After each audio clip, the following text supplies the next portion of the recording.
বন্ধুরা, এটা দেখছেন, এটা হচ্ছে জাবাটিকাবা। এই ধরনের এই গাছে এইসব গাছের থেকে প্রোডাকশান এবার শুরু করা যাবে। এইসব মাদার প্ল্যান্টে অলরেডি ফল চলে এসছে। এর থেকেই আমি প্রোডাকশান করলে কি হবে, তাহলে জিনিসটা কতটা সঠিক সেটা দিতে পারবো। এই দেখেন ফুল ভর্তি গাছে, একবার স্টার্ট হলে আপনাদের সারা বছরই চলবে।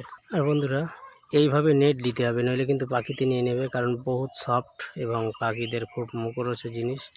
এই দেখেন একটা একটা থলিতে কতটা করে হচ্ছে জাবাটিকাবা। এগুলো আমি প্রোডাকশান করব, সবগুলো সিড নিয়ে তৈরি করব, আপনাদের জেনুইন ভ্যারাইটি দেব, যা অন্য ভ্যারাইটিতে ফল আসতে লেট হয়। এটা অ্যাপ্রক্স আপনার 2.5 বছর সময় লাগবে। এর থেকে বীজ থেকে যে চারাটা করব, 2.5 বছরে এরকম ফল আপনাদের এতে দেখা যাবে। আর এছাড়াও আমার কাছে অ্যাভেলেবেল চারা আছে, আপনারা কন্ট্যাক্ট করুন লাইভ নার্সারিতে। এই ধরনের চারা, এরকম বড় চারাও পাবেন এবং ছোট চারাও পাবেন, দু রকমের চারা পাবেন। তবে বড় চারা কোয়ান্টিটি কম আছে, এগুলো আলাদা